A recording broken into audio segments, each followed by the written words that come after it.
conforme a lo que hemos creído. Y no lo que creemos de nosotros mismos, sino lo que creemos a lo que Dios nos habla a través de su palabra. Por eso es tan importante la fe, porque la fe condiciona el agradar a Dios. Y hay mucha incredulidad entre nosotros. Hay mucha duda, hay mucha inseguridad, hay mucha incertidumbre. Entonces, de los hombres podemos dudar cualquier cosa, pero a Dios no debemos trasladar esa inseguridad. A Dios no debemos trasladar esa incertidumbre, esa inseguridad, porque Dios es fiel. Porque Dios dice que sin fe es imposible agradar. Y entonces si nosotros no creemos, estamos desagradando a Dios. Por eso es tan importante la fe. Porque el que deja de creer, empieza a dudar. Y la duda nos hace desistir de alcanzar lo prometido. Entonces la duda genera desánimo. Y cuando uno está desanimado ya no quiere hacer nada. Pero todo se viene por la falta de fe. Entonces por eso el enemigo sabe que por la fe agradamos a Dios. Y entonces él que busca que nosotros dudemos de Dios. Y por eso nos pone a nosotros la duda. Antes de uno volverse incrédulo, lo primero que hace es dudar. Yo ya no sé si creer o no creer. Yo ya no sé si será o no será. Yo ya no sé si es verdad o no es verdad. Yo ya no sé si esta gente sí es o no es. Yo ya no sé y no sé. Entonces comienza la duda y en medio de que nos invade la duda, terminamos en incredulidad. Y de ahí es que tenemos que tener mucho cuidado. Y no es que la duda no es que las dudas no sean buenas, ¿no? Porque hay dudas que son buenas. En cuanto a los hombres es mejor uno confirmar las cosas con Dios, pero en cuanto a su palabra tenemos que tener la seguridad de que es una palabra profética segura, que Dios no está inventando con nosotros ahí en el camino, sino que todo Dios lo tiene establecido desde antes de la fundación del mundo. Él ya sabe para dónde va todo esto y sabe cómo está guiando su iglesia y sabe lo que Él está haciendo, y nosotros no podemos dudar, porque yo veo, la fe de Abraham es muy reconocida, pero no se resalta que él estuvo dispuesto a sacrificar a su hijo sobre el cual estaban hechas las promesas. Entonces no es solamente la fe de creer, sino también de obedecerle a Dios, aunque a veces parezca loco, aunque a veces parezca que se sale de todo razonamiento y de todo entendimiento humano, de todo entendimiento lógico. Y por eso Dios nos hace una invitación a buscar esa fe, a hallar esa fe, porque nosotros esperamos cosas sobrenaturales de Dios, pero Dios dice, hallaré fe cuando venga la tierra. Si hallaré fe. Entonces esa es la pregunta que ahora nos hace a nosotros. ¿Nosotros somos creyentes? ¿Somos de fe o no somos de fe? Y uno podría decir, pues sí, pero no. Porque ¿en dónde está la medida de la fe? No tanto si creemos todo lo que nos dicen, sino en que si hemos creído lo que hemos aprendido de la palabra de Dios, lo debemos estar obedeciendo. Porque ahí es donde está reflejada la fe verdadera. Y vamos a mirar, para concluir, que me regalan ahí ahora, que unas... No veo aquí. 7:30. 7:30, bien. Entonces vamos a ir a mirar el punto número 4, que nos habla de el contraste entre la viuda, ¿cierto? La viuda y el juez injusto, y la diferencia en la condición que estamos nosotros como creyentes, con Dios como juez de todas las cosas. Hay una diferencia entre ella y nosotros, ¿sí? Y ella tenía todo en contra, nosotros no tenemos nada en contra, es decir, todavía al contrario, está a favor de nosotros. Y vamos a regresar al Evangelio de San Lucas para estudiar ese contraste, ¿sí? El contraste son dos cosas contrarias o opuestas. A veces nos dicen, cuando nuestros padres nos comparan con nuestros hijos, con los hermanos, entonces dice uno, no me compare con mi hermano, que él es él y yo soy yo. En realidad no nos está comparando, nos está contrastando, porque está mostrando la diferencia entre el uno y el otro. Cuando hay diferencias no es comparación, la comparación es la similitud entre dos cosas, y el contraste es la oposición que hay entre las dos cosas. Entonces en realidad lo que hacen es un contraste, nos están contrastando entre los hermanos. Mire que él es juicioso y usted no, mire que él hace caso y usted no hace caso. Eso no es una comparación, sino es un contraste. Y vamos a mirar los contrastes que hay entre la vida del juez injusto y el contraste que hay entre el creyente y nuestro abogado, nuestro Señor y Salvador Jesucristo. Vamos a ver el contraste que hay entre ese juez que es injusto y el juez de nosotros que es justo. Vamos a mirar el contraste entre ese juez que no le interesaba nada de la viuda, y vamos a mirar el contraste entre un Dios que está interesado en nuestra causa, porque es la misma causa de Él. Entonces vamos a mirar algunos contrastes de este Evangelio de San Lucas, capítulo 18, versículo... vamos a analizar el 2. Sí, vamos a estudiar del 1 al 8, pero vamos a analizar el verso 2 a ver qué aprendemos de ahí. Dice entonces... diciendo, había en una ciudad un juez que ni temía a Dios ni respetaba al hombre. Entonces, ¿qué contrastamos ahí en ese versículo 2? Que la viuda era ajena al juez, o sea, no había ningún interés tanto del juez por la viuda, no le importaba su situación, no le importaba su condición, él vivía su vida sin importar la situación y la condición en la que se encontraba la mujer viuda, porque no había un temor de Dios, no respetaba al hombre, pues no respetaba a Dios, pues mucho menos respetaba a los hombres. En cambio, si nosotros miramos el pueblo de Dios, el pueblo, nosotros, la iglesia, somos elegidos por Dios. No fue que nosotros elegimos a Dios, es que Dios nos eligió a nosotros. En cambio, la viuda no tenía a quién más recurrir sino a ese juez.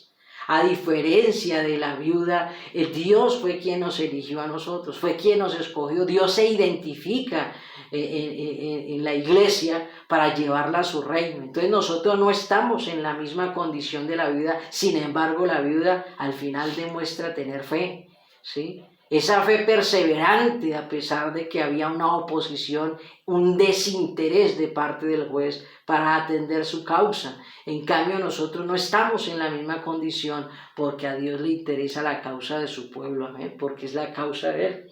¿Qué nos dice el libro de los Efesios? Capítulo 1, versículo 3 al 6.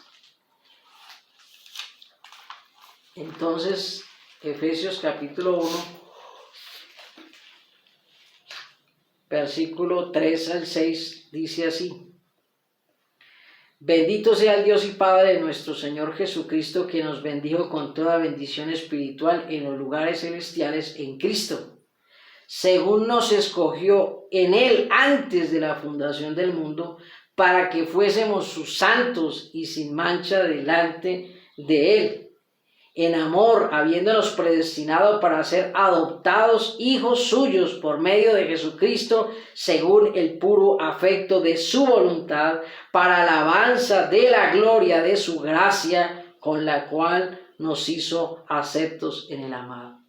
Entonces esta viuda tenía el desinterés de ese juez, pero nosotros no tenemos el desinterés de Dios. Dios nos eligió, nos predestinó, nos estableció para que fuésemos suyos, para que fuésemos sus hijos, para que fuésemos adoptados en Cristo Jesús, Señor nuestro. Entonces, nosotros no sé por qué debemos dudar, por qué andamos desmayando en la fe o estamos en esa condición de desánimo, si es que nosotros, Dios no se ha muerto, Dios no se acabó.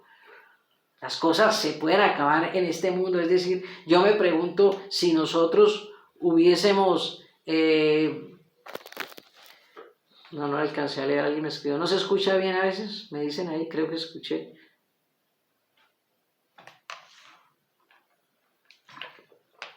Bueno, entonces, no sé qué hubiera pasado si nosotros hubiéramos sido judíos y hubiéramos visto la destrucción del templo, ¿sí? Entonces, yo creo que si hubiésemos visto la destrucción del templo, no sé, se nos hubiera acabado como Dios, se nos hubiera acabado la fe, se nos hubiera acabado todo.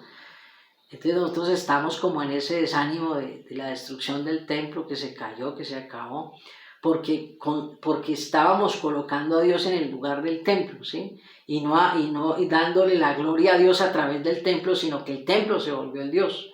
Y entonces cuando se cae en el templo, porque eso era lo que ellos tenían como Dios, ese templo lo consideraban lo más sagrado que tenían, pero el templo era el medio para adorar a Dios, pero no era el templo el que debían adorar, sino a Dios, al Dios vivo. Por eso desde un principio yo decía, pero ¿dónde me van a construir una casa? Si ni los cielos de los cielos me pueden contener, ahora ¿dónde me van a hacer una casa? Dios lo que quería era mostrar su misericordia al hacerse presente a un pueblo, pero el pueblo empezó a defender el templo como el lugar de adoración, al lugar, al mismo, el lugar físico, pero no al Dios verdadero. Y por eso decía, templo de Jehová es este, pero ¿qué sacaban con declararlo con su boca que era el templo de Jehová, si en sus corazones no amaban a Dios? Entonces nosotros nos está pasando que creemos que es que Dios se acabó. Dios no se ha acabado, ¿sí? Y no tenemos por qué estar afligidos en una duda, en una incertidumbre, si es que Dios sigue vivo. Dios no es un Dios de muertos. Y hemos visto la gloria de Dios, hemos visto la mano de Dios, hemos visto su misericordia, hemos visto su respaldo en contra de todo pronóstico, en contra de toda la adversidad, en contra de toda la oposición. Hemos visto la mano de Dios, porque de otra forma, con el desánimo, con todas las cosas que han pasado, de otra forma, ¿cómo subsistiría esto? Si no es solamente por Dios. Nosotros no deberíamos estar afligidos, sino deberíamos estar gozosos viendo la mano de Dios en un pequeño remanente, porque no somos una multitud de personas, y sin embargo hemos logrado sostener con la ayuda de Dios primeramente, que eso ha seguido caminando. Y en vez de estar, no sé, en espera de lo que de pronto no va a llegar, más bien nosotros deberíamos prepararnos espiritualmente, porque Dios, como dice en el libro de los Romanos, y provocaré a celos con un pueblo que no es mi pueblo, al pueblo que no me quiso oír. ¿Qué vamos a saber nosotros, hermanos? Lo que Dios realmente quiere hacer a través de este pequeño remanente, posiblemente ni siquiera nosotros, porque nosotros no vemos, y como no vemos, entonces nos parece que no ocurre nada, pero en el mundo espiritual están ocurriendo cosas muy gloriosas. Entonces debemos tomar ánimo pronto, porque somos escogidos. El Señor, mire lo que dice en el versículo 4. Según nos escogió en Él antes de la fundación del mundo, para que fuésemos santos y sin mancha delante de Él, en amor, habiéndonos predestinado para ser adoptados hijos suyos por medio de Jesucristo, según el puro afecto de su voluntad, para alabanza de la gloria de su gracia, con la cual nos hizo aceptos en el amado. Mientras la viuda, el juez no la aceptaba, nosotros sí podemos y somos aceptados por Dios a través de Jesucristo. Y sin embargo, al ver la mujer que el juez no la aceptaba, no desistió. En cambio, nosotros encontramos una barrera, encontramos un obstáculo y de una vez nos vamos derrumbando y vamos desistiendo. Es que si ve, que es que no la atienden, es que si ve que no le ponen cuidado, es que si ve que no sé qué. Pero esta mujer no desistió por esa simple causa. Vamos a seguir avanzando en el contraste de la viuda y del juez injusto. Y vamos a remitirlos al verso número 3. En el verso 3 dice: había también en aquella ciudad una viuda, la cual venía a él diciendo: hazme justicia de mi adversario. La viuda era una sola persona clamando. Los elegidos de Dios somos muchos clamando, hermanos. Esta mujer sola, porque es que si ve que uno cuando está en gavillas uno es valiente y tiene fe para hacer lo que sea. Pero cuando le toca solo, entonces dice, no, pero uno solo, ¿qué hace? No, pero es que una sola golondrina no llama agua. Pero esta sola golondrina, esta viuda, porque es que ser viuda en ese tiempo no era cualquier cosa. Estaba sin herencia, estaba sin riqueza, estaba sin bienes, había quedado desamparada, porque las viudas quedaban desamparadas. Por eso en el libro de los Hechos nos habla de que había que atender a las viudas y a las huérfanas, y a los huérfanos. Porque había un desamparo por estas personas, porque las leyes no estaban diseñadas para amparar a estas mujeres. Y entonces dice allí que esta mujer estaba sola, enfrentándose a un juez injusto, y ese juez era el único que podía hacer justicia, pero ese no le interesaba absolutamente nada de la viuda, era ajeno a su necesidad, mas Dios no es ajeno a la nuestra, y aparte de eso no tenía nadie que la respaldara, no tenía nadie que la apoyara. Y a veces nosotros nos quejamos que porque somos 30, porque somos 40, Pero esta era sola, no había multitudes, no había gavilla, no había pandilla, no había montonera. ¿Qué sacamos a veces nosotros con ser muchos para ser montón? Pero si no debemos es muchos para ser montón, pero pocos para defender la fe verdadera. Entonces, nosotros tenemos que entender que en algún momento, individualmente, nos tocará defender la fe. Porque en montonera todo el mundo es capaz de hacer lo que sea. Pero solos. ¿Cómo estaba la vida? Estaba sola. ¿Cuántos estaban con ella diciendo, no, verdad, sí, hay que colaborarle a esta viuda, hay que apoyarla, estamos de acuerdo con ella, vamos a luchar por su dificultad, por su necesidad? No, la viuda estaba sola, clamando a Dios, clamando a ese juez, perdón. Nosotros no estamos solos, somos elegidos primeramente por Dios y entonces somos mucho más que uno clamando a gran voz, que dice en el Evangelio de San Mateo capítulo 18, versículo 19 y 20. Evangelio de San Mateo, capítulo 18, versículo 19 y 20. Dice así la Escritura. Otra vez os digo, que si dos de vosotros se pusieren de acuerdo en la tierra acerca de cualquier cosa que pidieren, les será hecho por mi Padre que está en los cielos. Porque donde están 2 o 3 congregados en mi nombre, allí estoy yo en medio de ellos. Entonces, esta estaba solita. Nosotros no somos solos, no somos de uno, no. Aquí somos más de uno. Ella tenía todo para desistir de su clamor, de su oración, porque nadie la estaba respaldando. Nosotros sí tenemos, porque somos más de una persona. Y podemos unirnos en fe a clamar para que Dios sea quien toma los designios, para que Dios sea quien nos guíe, para que Dios nos ayude a poner la mirada en Él, porque aunque decimos poner la mirada en Dios, todavía seguimos esperando en los hombres a ver qué van a hacer. Nuestra mirada debe ser en Dios, porque si Dios nos conservó en ese lugar, porque si Dios nos ha sostenido ahí en ese lugar, es porque Dios tiene un plan con nosotros. Pero mientras nosotros sigamos mirando hacia atrás, no vamos a ponerle cuidado a lo que está adelante. Eso es como uno manejando un carro. Si uno se distrae un momento mirando hacia atrás, cuando mira hacia adelante, se puede estrellar, puede salirse de la carretera, puede atropellar a otra persona, puede generar una dificultad mayor. Entonces, no vamos a poder avanzar en fe para ver la gloria de Dios mientras sigamos mirando hacia atrás. Creo que es un tiempo para empezar a mirar hacia adelante de lo que Dios quiere con cada uno de manera personal y de manera colectiva, pero Dios no va a ponernos a avanzar mientras nosotros seguimos esperando devolvernos a Egipto. O sea, no vamos a tomar esa tierra prometida si seguimos extrañando a Egipto, vamos a morir en el desierto. Entonces es importante comprender y entender que estamos en una condición diferente de la vida, porque nosotros no estamos solos, nosotros somos más que uno y somos varios y Dios nos escucha a nosotros si nosotros nos unimos realmente en el Señor a clamar, a buscar, a implorar su favor. Dios nos va a guiar, no tanto de lo que pueda pasar con los demás, porque creo que en eso nos estamos desgastando. ¿Qué hacen los demás? Nuestro afán y nuestra preocupación es lo que quiere Dios que hagamos nosotros. Amén. Entonces, esa viuda lamentablemente le tocaba, era una sola golondrina, pero logró traer agua. Y nosotros somos más de una golondrina y no generamos ni viento. Entonces, es importante que entendamos que la multitud no hace la gloria de Dios. Lo que lo hace es un pequeño remanente. Unidos en la fe, Dios puede hacer grandes cosas en cada una de nuestras vidas. Volviendo al Evangelio de San Lucas capítulo 18, vamos a mirar el verso 5. El verso 5 dice así: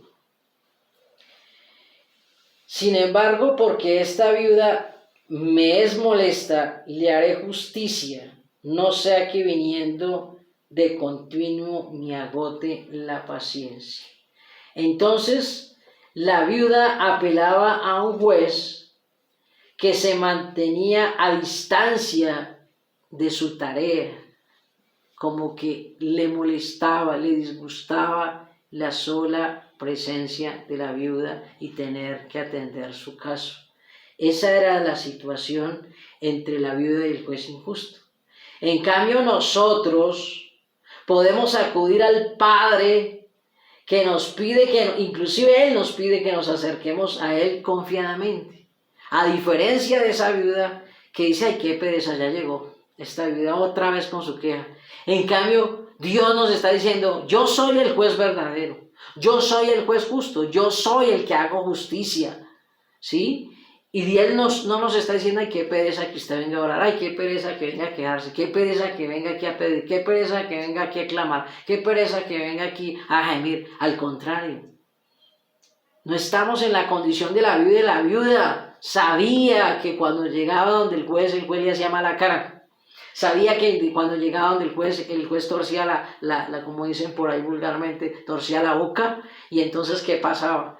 Que ella podría decir, no, pero mire la cara que hace cuando vengo. Entonces, ¿para qué se metió de juez si no va a hacer su tarea?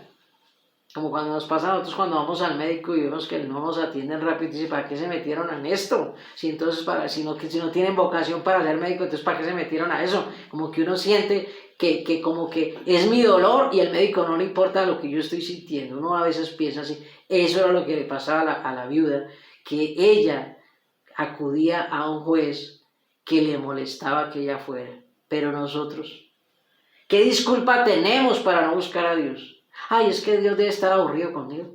Ay, es que Dios debe estar cansado de mis oraciones. Ay, es que Dios debe estar molesto de mis peticiones.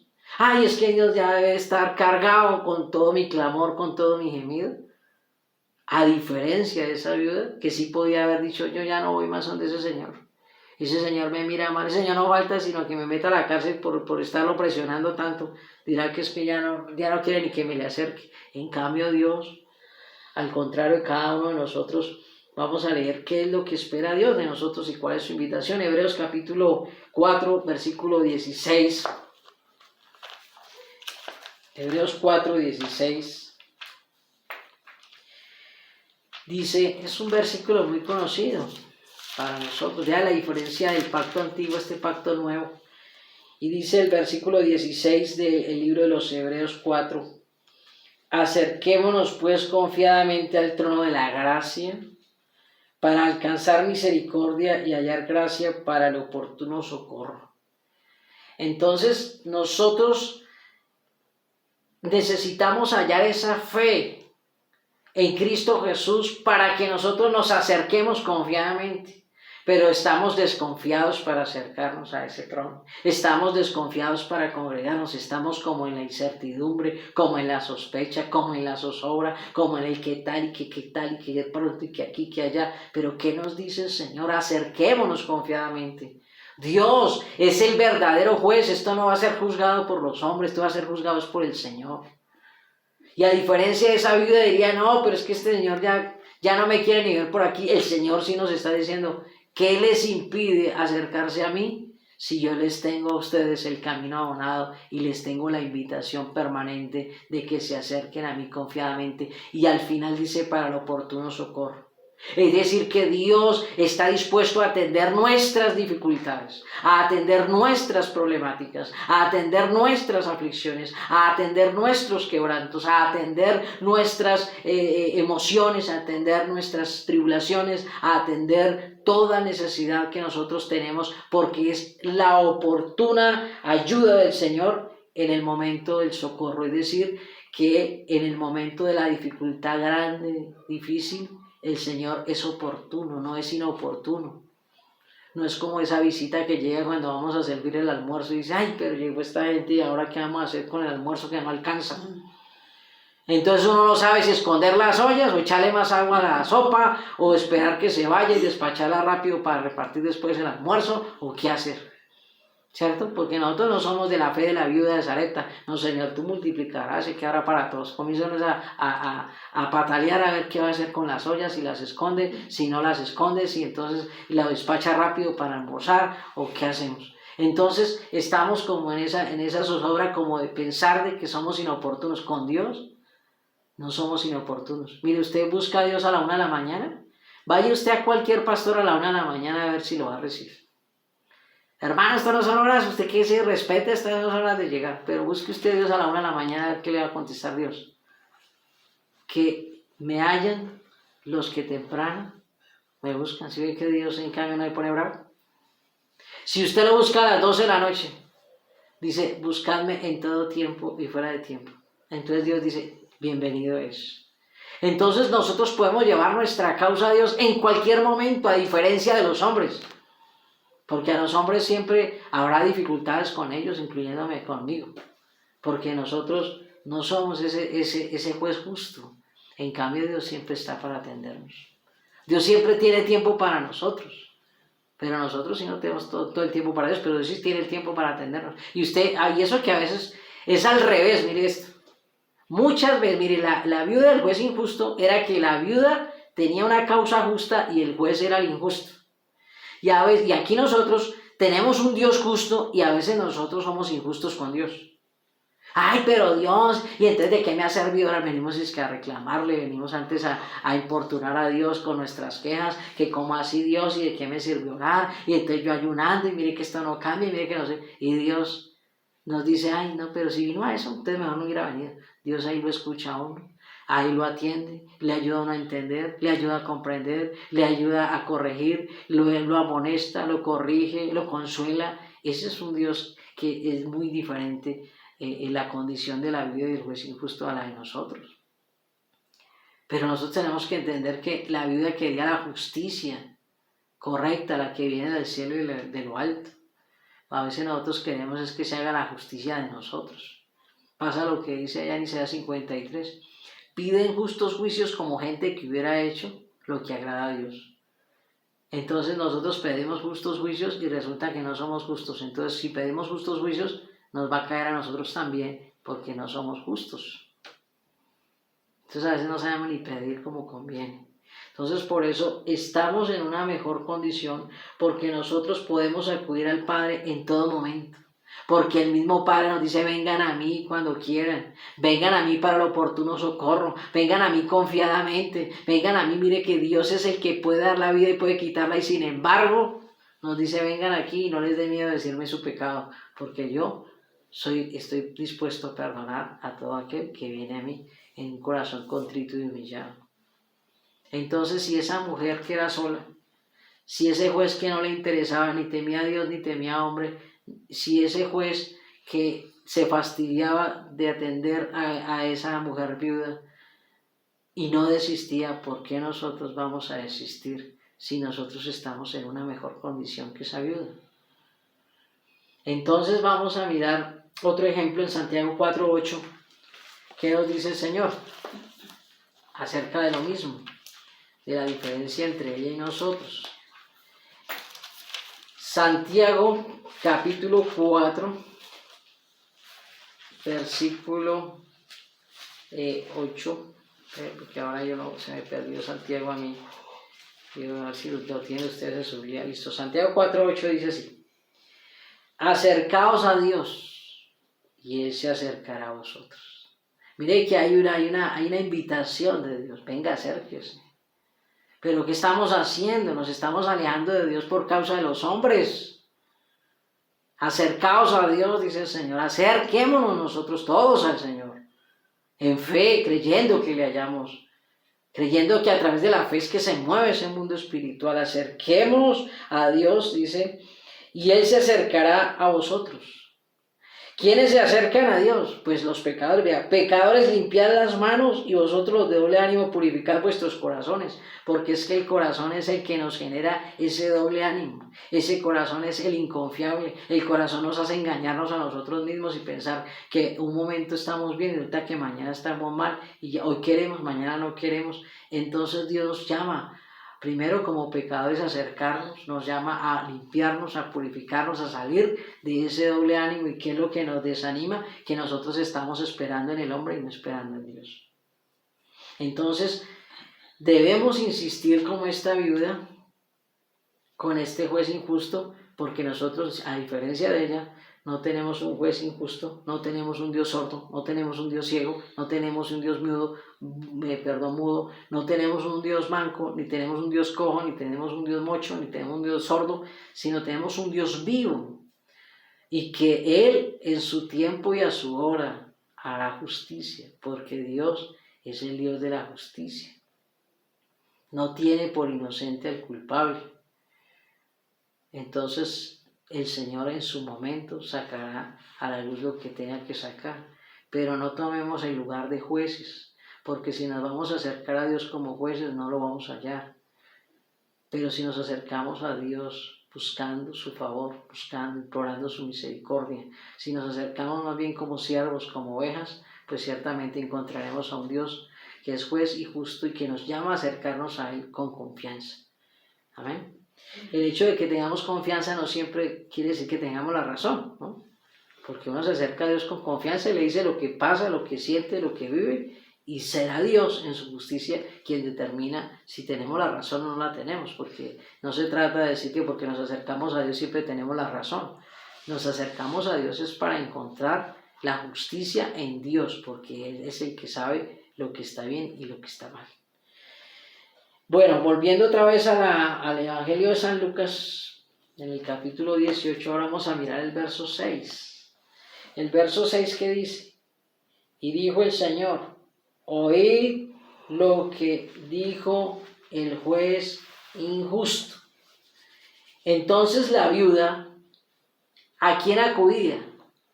A un juez injusto.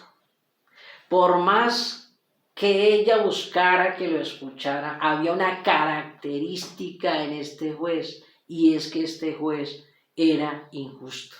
No iba a juzgar correctamente la situación, sino que ya estaba sesgado e inclinado a no hacer la justicia de Dios. En cambio, cada uno de nosotros acudimos a un Padre que es Dios, juez y justo. Nosotros no estamos en la condición de la viuda. Mire qué esperanza puede tener una viuda con un juez que no teme a Dios ni a hombre alguno, con un juez que se fastidia y se molesta porque se le traen las causas para que las juzgue. Y aparte de eso, de esas dos agravantes, el juez tiene la característica de ser injusto, que puede una mujer de esas insistir o esperar o perseverar si humanamente parece que todo está en su contra.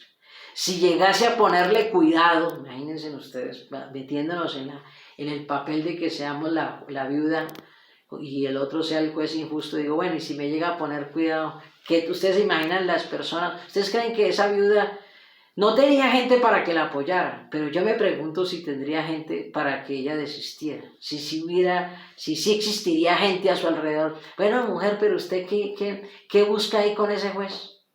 ¿No ve cómo le hace mala cara? ¿No ve cómo se molesta? ¿No ve cómo se fastidia? Ese hombre, han venido otros y le han hecho hasta montonera aquí y no los ha atendido. ¿Usted qué piensa que la va a atender?